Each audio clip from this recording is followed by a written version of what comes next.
mekar serta mengeratkan hubungan. Beras cap rambutan, beras yang berkualiti, bersama dinikmati. Cap rambutan. Macam mana nak berniaga kalau sering berdepan gangguan internet dan ancaman cyber? Dengan penyelesaian Maxis Business, anda pasti boleh. Berniaga di mana saja, bila-bila masa, dengan panggilan dan data tanpa had walau anda berada di luar pejabat. Anda tidak perlu risau lagi dengan perlindungan cyber yang hebat. Miliki pelan Maxis Business Postpaid dan Fiber hari ini. Memperkenalkan Gardenia New Mi Segera. Terdapat dalam pelbagai perisa kegemaran anda.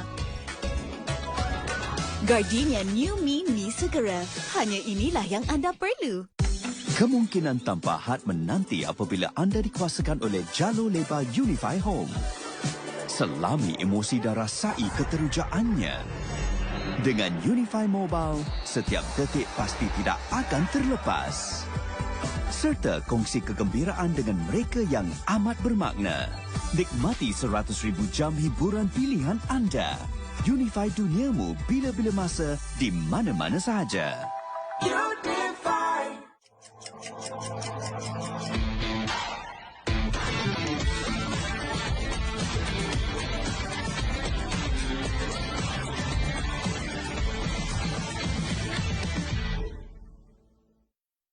Angga nak minta maaf kalau apa yang Angga nak buat ni bagi Umi dan Abah kurang senang. Ikatan tanpa restu. Gelang yang awak bagi dekat saya tu hilang.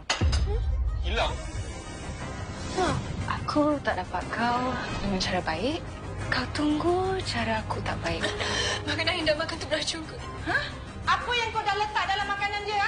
Dapatkah cinta mengatasi dendam? Racun mana ni? Ash dan Aish. Isnin hingga Khamis, 10 malam di Astro Ria dan Astro Go.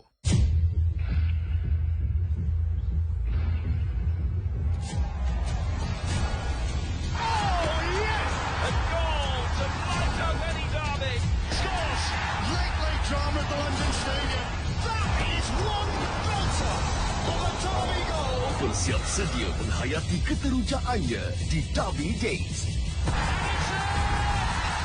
Premier League secara langsung dalam 4K HDR di Astro.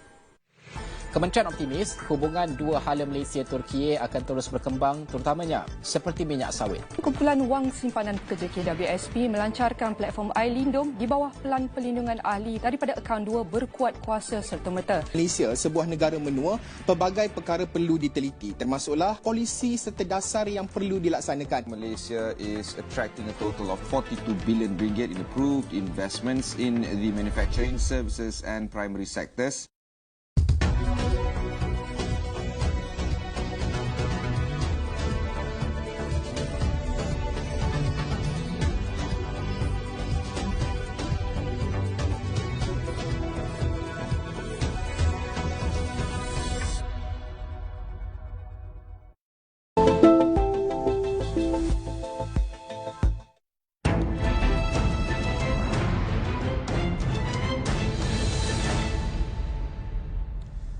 Assalamualaikum dan salam sejahtera. Saya Luqman Haris. Anda sedang menonton agenda Awani. Baik, tak kala kita masih lagi merasai impak keuangan dan ekonomi daripada pandemik COVID-19. Ramai pihak yang melihat kepada kerajaan sebagai entiti utama untuk membantu mereka. Bukan sahaja rakyat biasa, tetapi perniagaan khasnya PKS yang begitu terkesan dengan pandemik selama 2 tahun lebih. Dan pelbagai inisiatif dan program telah pun kerajaan umumkan sejak tahun 2 tahun lepas. Tapi antara yang terutama dan terbaru sebenarnya adalah program Semarak Niaga Keluarga Malaysia.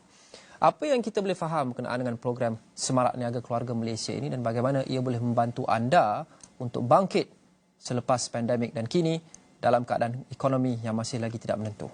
Untuk berbincang berkenaan dengan program Semarak Niaga, menyertai saya dalam studio Astro Awani hari ini adalah Datuk Muhammad Shahar Abdullah, Timbalan Menteri Keuangan 1. YB, terima kasih kerana menyertai kami hari ini. Sama-sama Lokman atas jemputan Astro Awani. Baik, dalam bajet yang lepas, bajet 2022 yang dibentangkan, kerajaan ada memperkenalkan program Semarak Niaga ini, program Semarak Niaga Keluarga Malaysia sebagai salah satu strategi untuk menstabilkan ekonomi negara dalam fasa pemulihan pasca pandemik. Peruntukan nilai keseluruhan pakej pembiayaannya adalah 40.1 bilion ringgit. Apa rasional atau big picture bagi program ini yang menjadi tumpuan kerajaan? Pertamanya, Saudara Lokman, kerajaan memang melihat 3 asas utama dalam kita melakukan pemulihan ekonomi disebabkan COVID-19. Impak COVID sudah pasti akan kena pada rakyat, perniagaan dan ekonomi. Tetapi topik kita malam ini adalah memberi tumpuan kepada bagaimana kerajaan membantu peniaga, sama ada besar, kecil, sederhana atau mikro, atau yang lebih kita sifatkan kepada sektor perniagaan. Komuniti perniagaan adalah komuniti yang terbesar mendapat impak selain rakyat, kerana di situlah kadar pengangguran meningkat, pemotongan gaji berlaku, perniagaan ditutup, ekonomi tidak dapat dilaksanakan kerana sekatan-sekatan PKP. Sudah pasti kerajaan tidak berdiam diri ketika saat itu untuk membantu pihak perniagaan. Kerana bagi kita 65% guna tenaga kerja berada dalam PMKS, perusahaan mikro, kecil dan sederhana. Dan PMKS juga memberi tumpuan hampir 95% daripada sektor perniagaan, iaitu besar, kecil, mikro dan sederhana. Sudah pasti ini memberi kesan kepada KDNK negara, kerana sumbangan PMKS kepada negara hampir 580 bilion, kepada iaitu lebih kurang 37% kepada KDNK. Jadi sudah pasti pakej-pakej yang seperti mana Saudara Lokman sebutkan tadi, kita telah laksanakan tahun 2020, 2021 melalui bajet 2021, dan kita teruskan untuk memberi ketahanan atau keupayaan kepada peniaga melalui Semarak Niaga yang Saudara Lokman sebutkan tadi, 40.1 bilion.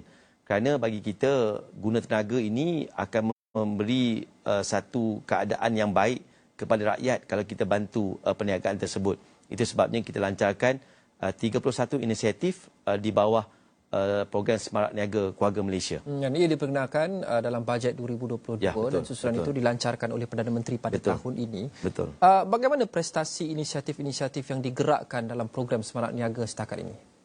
Kita setiap tahun kita ada jawatankuasa pemantauan bajet yang kita adakan mesyuarat secara berkala. Dalam mesyuarat tersebut dipengusikan dari peringkat nasionalnya adalah Yang Amat Berhormat Perdana Menteri.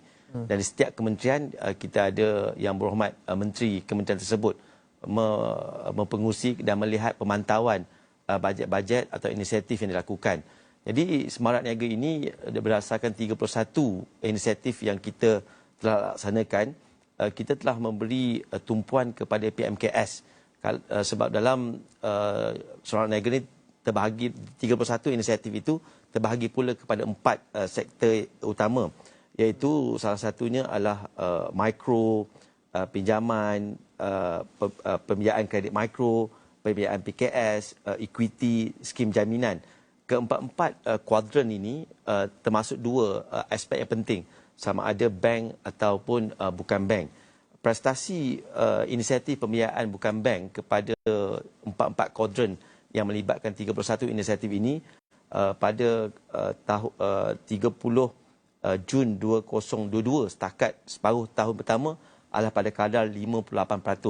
Bermakna 42% lagi akan dicapai dalam tempoh 6 bulan terakhir ini. Dan ini sebenarnya memberi satu signifikan kepada kerajaan, kerana bila kita lihat masa Mei tahun 2020, kadar pengangguran disebabkan faktor COVID meningkat 5.3%. Dan bila kerajaan lakukan 8 pakej, kerajaan lakukan belanjawan 2021 dan kita injek 40.1 bilion melalui belanjawan 2022 bawah Semarak Niaga Keluarga Malaysia, kita lihat kadar pengangguran semakin menurun. Pada Mei 2022 berada pada kadar 3.9%, dan ini melepasi kadar pengangguran nasional di bawah 4%. YB menyentuh satu poin yang sangat penting seperti tadi, iaitu PMKS, perusahaan mikro kecil dan juga sederhana seperti yang kita sebut sebelum ini. Mereka antara yang paling teruk terkesan dengan 2 tahun lebih pandemik. Dan kalau kita lihat perincian program Semarak Niaga ini, dia ada banyak perincian, tapi salah satu perinciannya adalah untuk memperbanyakkan akses pembiayaan kepada sektor perniagaan. Kita tengok banyak PKS atau PMKS yang mereka mahu bangkit semula pasca COVID-19.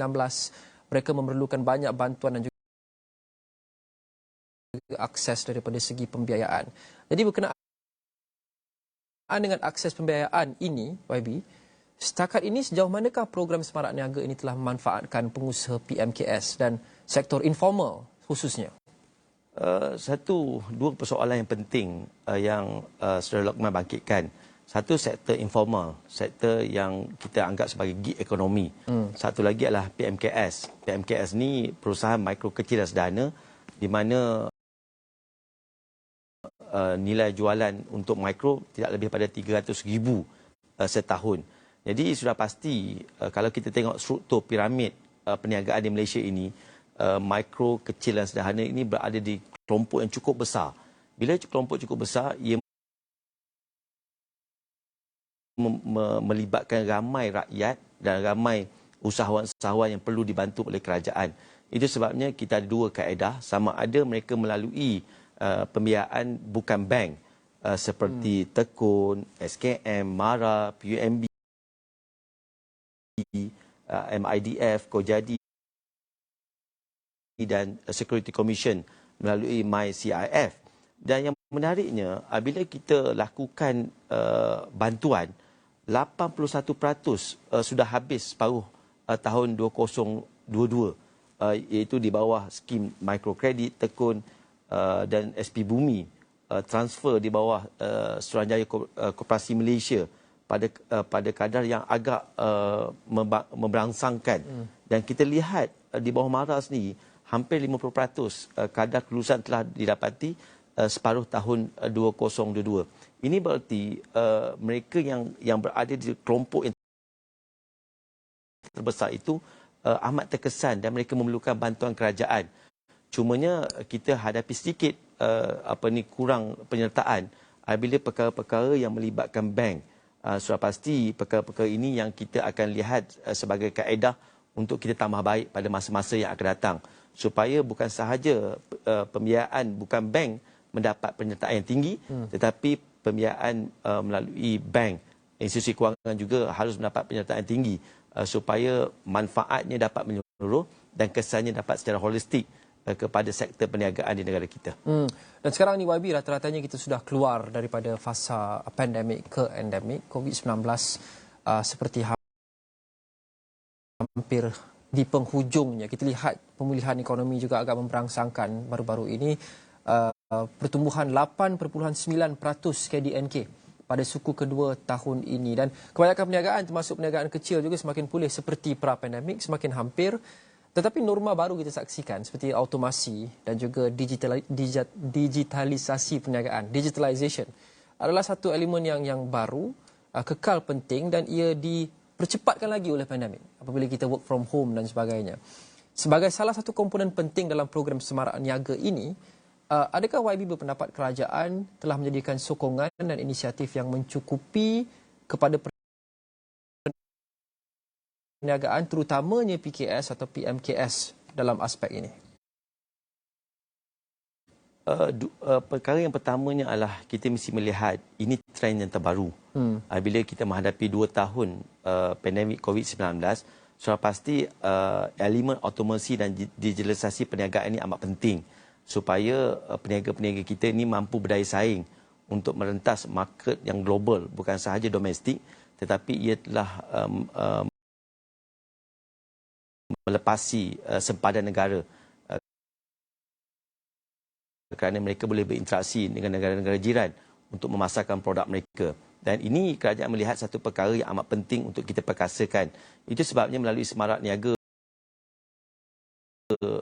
tahun 2022, kita memperuntukkan 696 juta ringgit di bawah SME Automation and Digitalization Facility di bawah BNM, dan setakat hari ini 508 juta telah diluluskan kepada hampir 500 perniagaan, dan High Tech Facility National Investment Aspiration kita telah salurkan melalui Bank Negara Malaysia sebanyak 48 juta.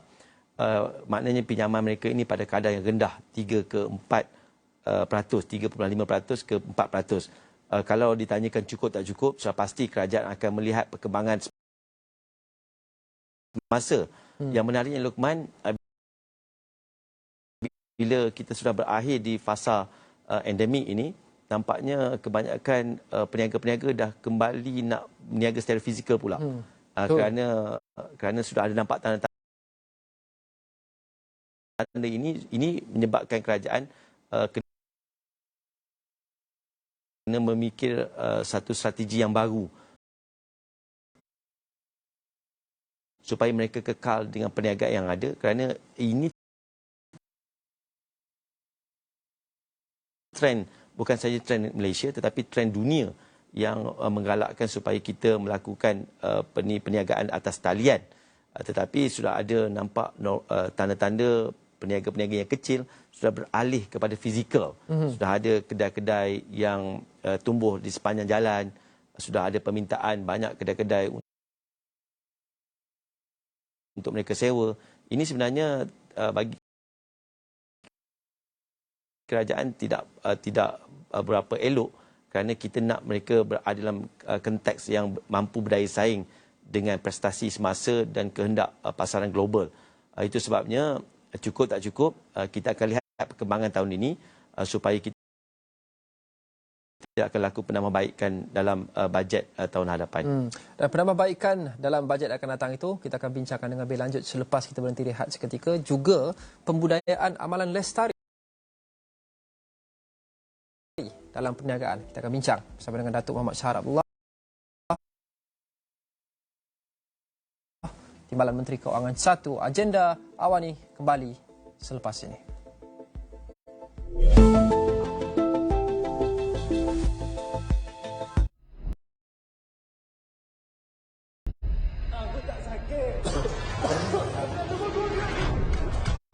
Kita ni semua harapan dia bang. Do not give up. Kita akan bawa seramai 113 warga negara Malaysia. Saya tak mau satu kapal terbang dengan dia.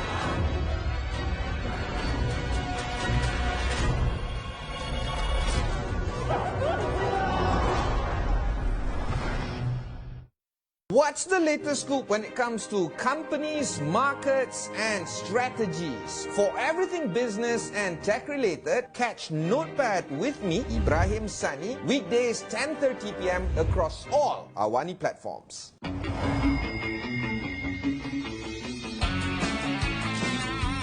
Analisis laju yang tepat dan kelajuan yang saya miliki, penjenayah dapat dituntas. Kes? Ada kes apa ni? Dengan mengaplikasikan ilmu, misteri mesti dapat diselesaikan. Siapa ni? Ini kasus sebenarnya. Tambah pula dengan ciptaan inovatif, penjenayah pasti boleh ditangkap. Analisis, aplikasi, penciptaan serta penilaian yang tepat. Penjenayah dan senjatanya ialah... Mereka lah skuad detektif hebat. Hebat bukan? Saya siapa? Tengoklah nanti. Dan saya pula, jeng jeng jeng. KBAT. Jom jadi hebat dalam hebat macam kami. Saksikan skuad detektif hebat di Astro Ceria dan Astro Tuna TV SK. Ingin dapatkan yang terkini dari Sarawak dan Sabah? Pastikan kita Nangga Awani Borneo setiap hari jam 7 malam di Astro Awani.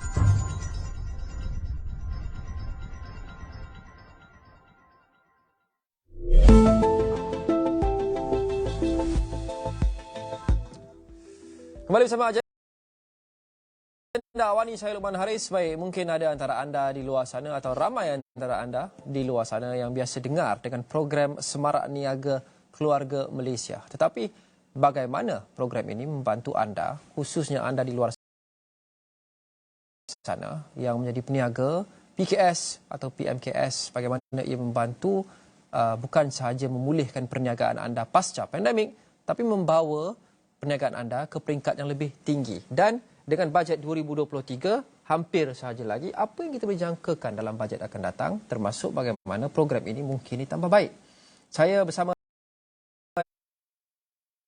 dengan Datuk Muhammad Shahar Abdullah, Timbalan Menteri Keuangan 1. Datuk, banyak juga kita dah bincang dalam segmen yang pertama sebentar tadi. Tapi satu trend yang kita lihat semakin popular sejak beberapa tahun lepas adalah sustainability, kemampanan ataupun kelestarian.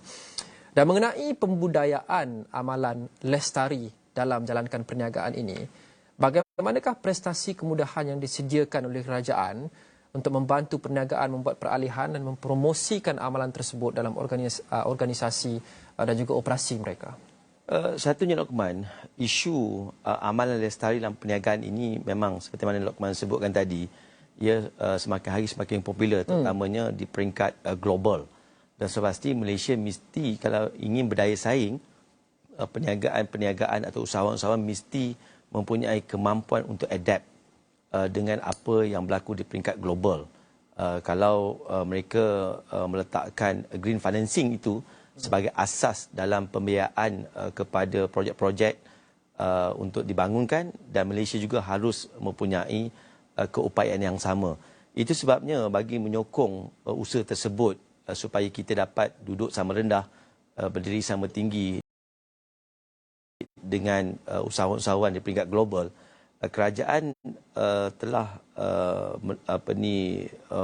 menyediakan kemudahan peralihan rendah karbon ataupun dipanggil low carbon transition facility, yang merupakan satu kemudahan yang peruntukannya RM1 bilion di bawah Bank Negara Malaysia.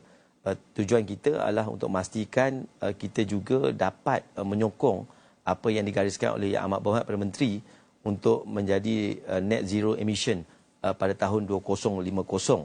Dan setakat 6 Julai 2022, Saudara Keman, sebanyak 26 PKS telah memohon di bawah inisiatif ini, dan 12 PKS telah diluluskan.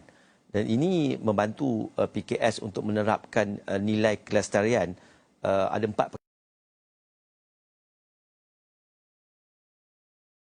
perkara. Pertamanya, mendapatkan persijilan kelestarian. Certification itu amat penting.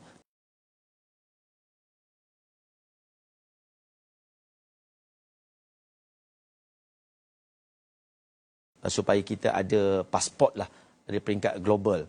Yang keduanya, kita meningkatkan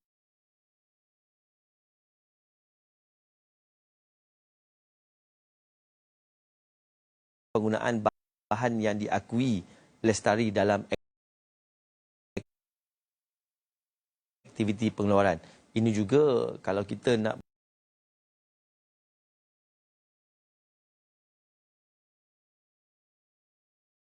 berdiri sama tinggi dengan negara global, isu penggunaan bahan juga diambil kira dalam melestarikan perniagaan. Yang ketiganya, kita menambah kecekapan tenaga bangunan dan peralatan. Dan yang keempat, memasang peralatan jana kuasa tenaga yang boleh diperbarui di premis. Elemen kita gunakan bahan api itu juga menjadi asas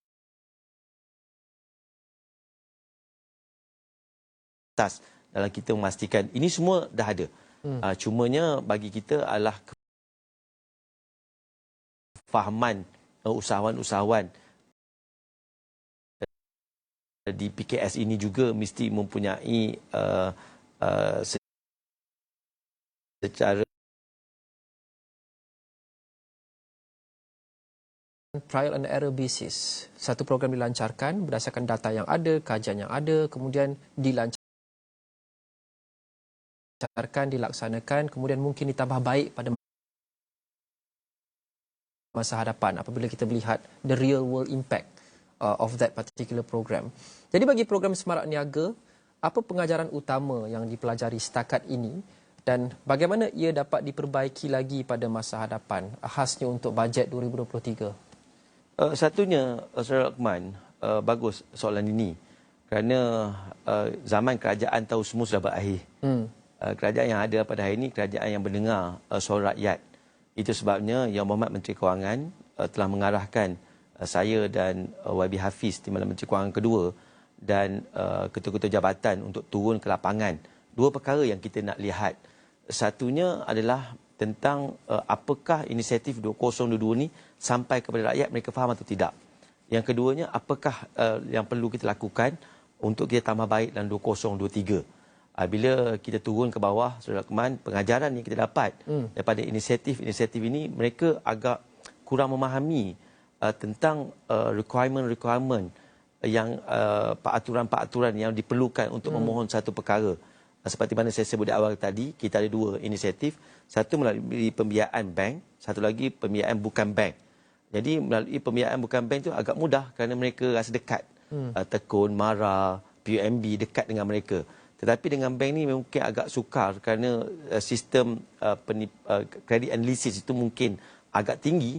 Tetapi mereka harus mempunyai keupayaan untuk memahami bantuan-bantuan yang kita berikan supaya bantuan-bantuan ini dapat sampai kepada mereka dan mereka dapat gunakan supaya ada impact. Kalau bantuan itu tak dapat digunakan, Saudara Luqman, sudah pasti impact itu takkan ada. Jadi inilah perkara-perkara yang kita lihat supaya ada penambahbaikan yang dilakukan dalam bajet 2023. Baik, YB, saya ingin akhiri dengan soalan yang lebih umum, bukan sahaja fokus kepada program Semarak Niaga, tapi bajet 2023 secara keseluruhannya. Program ini pertama sekali jika diteruskan dalam bajet akan datang, melihat kepada peralihan negara daripada fasa pemulihan pandemik kembali kepada pertumbuhan jangka panjang seperti pra-pandemik, apa fokus-fokus utama yang perlu diberi perhatian pada kali ini dan juga elemen yang perlu disusun semula strateginya untuk menyokong keupayaan perniagaan agar dapat bergerak seiring bersama dengan misi kerajaan? Satunya bajet 2023, Saudara Luqman, berteraskan kepada 3R, iaitu responsible, responsif dan reformis. Responsible, responsif dan reformis ini merupakan asas untuk kita membentuk bajet 2023 yang lebih agile, yang lebih mampan supaya ia dapat menyokong fasa peralihan endemik ini. Itu sebabnya tahun 2022, bajet 2022 kita letakkan rakyat, perniagaan dan ekonomi. Tetapi dalam bajet 2023 kita tambah satu lagi elemen, iaitu kerajaan.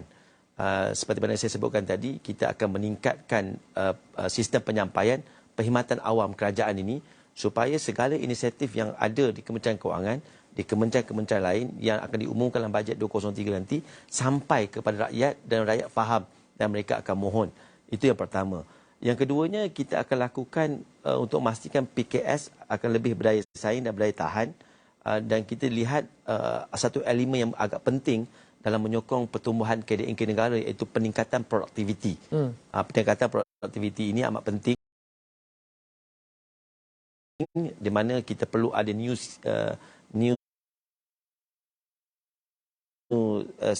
skill set, supaya new skill set ini akan dapat menyokong peningkatan produktiviti supaya ia dapat bertumbuh dengan baik.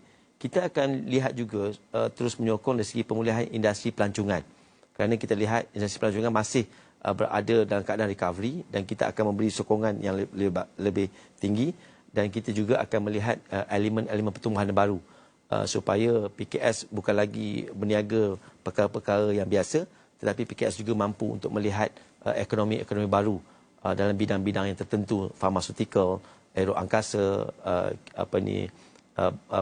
produk-produk yang melibatkan kimia, industri dan juga E&E yang memberi kesan kepada pertumbuhan ekonomi negara. Terima kasih Datuk Muhammad Shahar Abdullah, Timbalan Menteri Kewangan 1, dan sudah tentu bajet 2023 akan dibentangkan pada 7 Oktober ini, dan sudah tentu Asra Awani akan membawakannya kepada anda secara langsung pada hari tersebut. Kita berhentikan agenda Awani di sini dahulu. InsyaAllah kita jumpa dalam episod seterusnya. Saya Luqman Haris. Assalamualaikum, salam hormat. Kita jumpa lagi.